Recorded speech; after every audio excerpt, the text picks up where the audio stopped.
Good evening and thank you for joining us here on KREM 2 News at 5. I'm Whitney Ward. Mark is off tonight. We begin right now with the latest on the race to become Spokane's next mayor. We have just received another batch of election results here within the last 10 minutes or so.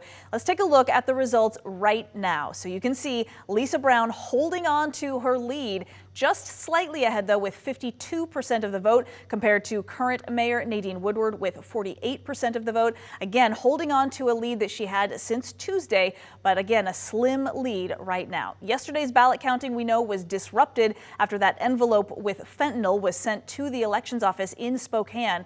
KREM 2's Janelle Finch is in the newsroom right now with more on how the office has been protecting its workers and your ballots after the incident. Janelle? Spokane County Auditor Vicki Dalton says there has never been an interruption in ballot processing as a result of an evacuation in her 25 years as an auditor. Despite the temporary disruption, ballots were back to moving through the elections office today, as made evident by the results we just received. The gloves came on at the Spokane County Elections Office. Back to work as normal. We started at 8 o'clock. We're processing ballot envelopes. Spokane County Auditor Vicki Dalton says work continued Thursday as it would have Wednesday before the building was evacuated. Here on a table in the elections processing room, an employee opened an envelope to find a white powder. Spokane police later confirmed the powder tested positive for fentanyl. Immediately, everything in that area stops. Dalton says processing was halted for 2 hours. A handful of people were allowed back into the building to do signature verification to keep some of the work moving. With a 34% voter turnout before polls closed Tuesday, there are still potentially hundreds of thousands of votes left to be counted. Even though ballot processing resumed today, Dalton wants other offices to stay on alert. She says it's possible more powder will be mailed and found. In all likelihood, there will be more. And again, it's really disturbing that an individual out there wants to disrupt our democracy and our elections. In addition to Spokane County, 3 other Washington elections offices were mailed envelopes with the white powder yesterday. Sending powder, whether it was harmful or not, to elections offices is very cowardly. It is disheartening, it's disrespectful to people who are truly working to keep democracy safe and functioning. Spokane police say they're working alongside state and federal investigators, including the FBI and U.S. Postal Inspection Service. The Associated Press reported powder was mailed to elections offices in Washington, California, Georgia, Nevada, and Oregon. The employee who opened the envelope yesterday was back at work today with no symptoms. As more results come in, the elections office says nothing is official until the Secretary of State affirms results. That's set to take place November 28th. In the newsroom, Janelle Finch, KREM 2 News. All right, thank you very much. Something else we are tracking right now is a change in the weather. We want to go straight to our chief meteorologist, Jeremy Legoo. Look at the pavilion. It's kind of a cool aura right now. Wow. Incredible. It almost looks like the Northern Lights a little. I know, I got really was. confused. I went, what? And then, no, it's way too cloudy. And we've got a little bit of moisture kind of sitting in the low levels. So no chance of seeing them even if they were going on, unfortunately. 38. I was just looking at some of the temperatures around the region.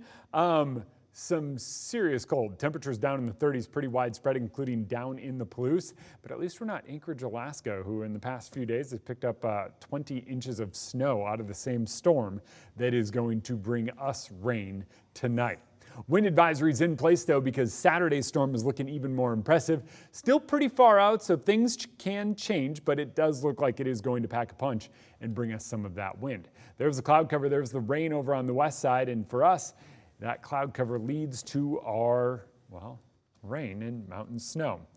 Rain arrives overnight, and we wind up seeing that rain spread in and then snow creep down the mountains. I think 3,500 feet is it. So for us, that's kind of 4th of July Pass, Lookout Pass area, and then eventually kind of tapering off in the middle of the day. We might see a little sun tomorrow afternoon. Saturday's the day that packs a much bigger punch.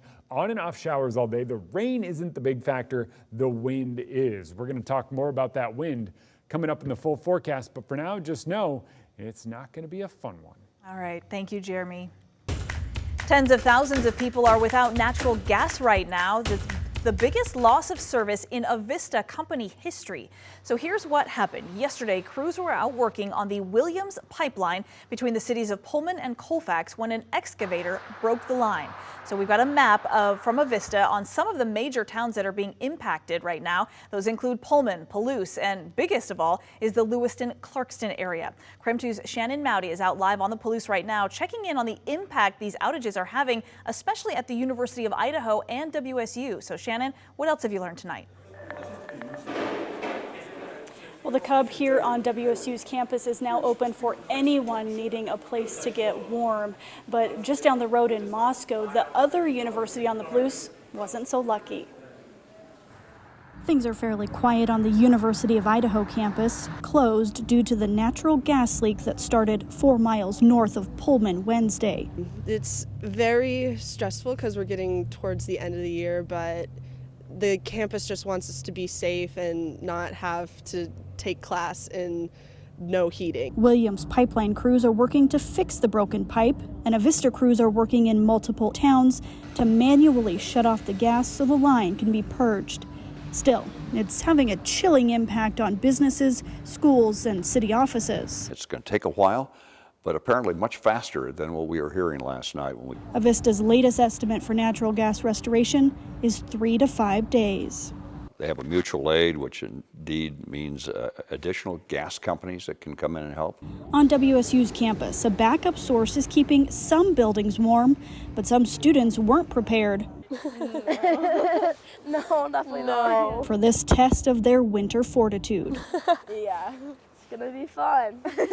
Caitlin, Lily, and Ava didn't think much of the alerts they got Wednesday at first. We tried to go to Chipotle and everything was shut down, like all the restaurants, everything, and we were kind of confused, but then we all put it together when the dorms didn't have any. But the cold shower Thursday morning sure woke them up. It was a surprise. Yeah. It was definitely a shock, yeah. While many wait for the heat to come back on, Pullman's allowing anyone to warm up at the Cub on campus, and Avista is providing heaters. So we're not going to get down into the 20s, we're in the 30s, so it's not going to be that critical.